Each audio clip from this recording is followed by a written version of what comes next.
Okay, let's start with Attitudinal. So, first and foremost, this is a webinar concerning alternate data collection methods, but I'm still going to start with the one we are most familiar with, the one we love, our precious. I mean, it really is. The survey.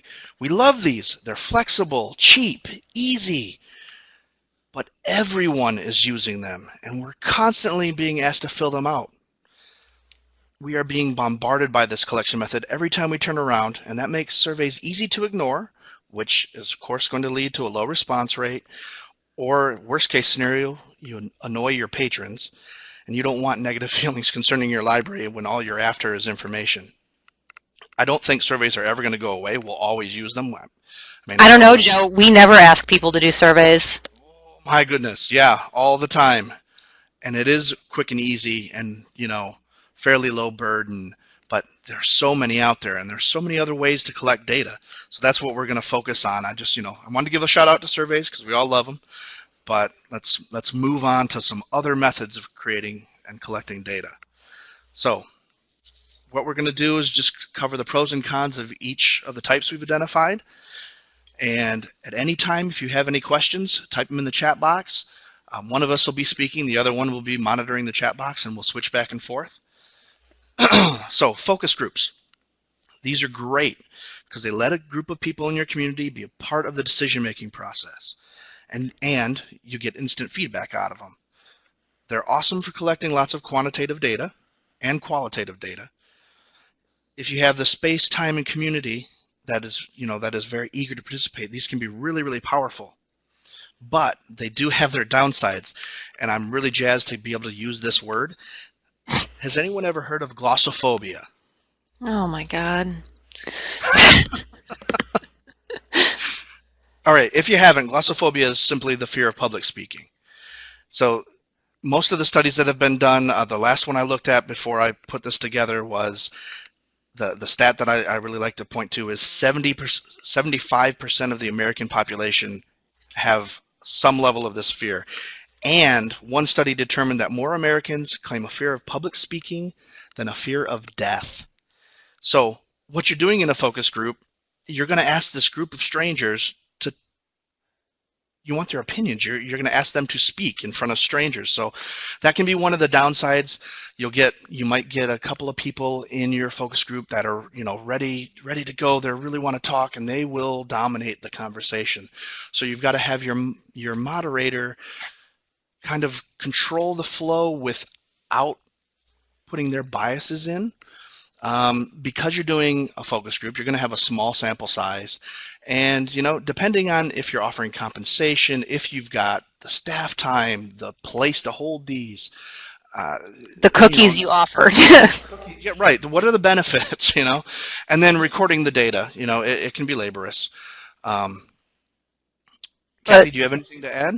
Yes, I was going to say one of the ways to, with the group pressure and how, if you have one person that can kind of be the dominant voice and kind of take things away, and everyone, especially those who are scared to speak, either are going to be too scared to disagree with them, or they're going to just jump on their thought, and then you kind of get one idea going.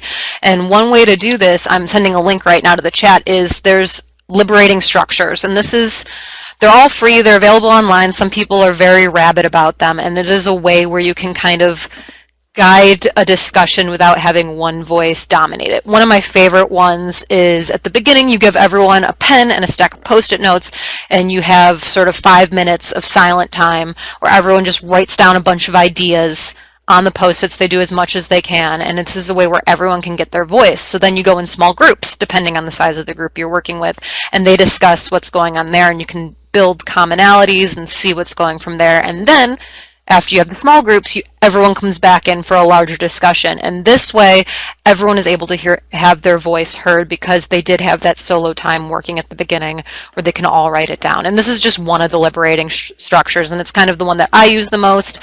So it's really useful to get it to go, and that's kind of my input on this. Right, and exactly what you're speaking about. I believe Ann Arbor uses that for the beginning of their unconference. Mm-hmm. I think that was the last time I ran into it. It was great. It worked really, really well. Everybody, nobody felt like they were pressured into speaking. They could get their opinions out before we went into the conversation. It was great. So moving on to user interviews. So there's user interviews. There's a way to combat the whole speaking to strangers in a group. You're just dealing one-on-one. With this method, you can get a lot of accurate information that can't be faked. So what I mean by that is when you're collecting a survey online, you have no idea if the respondent is being truthful about certain characteristics, demographics, what have you. And if those things are key to what you're trying to offer, the interview, eliminates that problem of accurate information in that regard.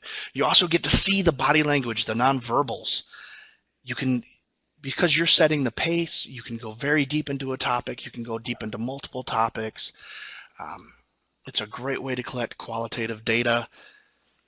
I really like the idea of the user interview, but the downside is everything is riding on the skill of the interviewer.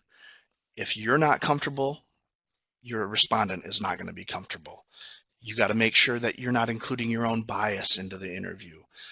Because of the time it takes, you're going to have a small sample. And, it does require a lot of staff time, both for conducting the interviews and recording the information in a usable format. Mm-hmm. And I'll say You got another. anything to add to this one? Yep, another downside I think is it can be, depending on how you word it, it can be a little intimidating for the people you're talking to, especially if you bring it up with, would you like to do an interview with me?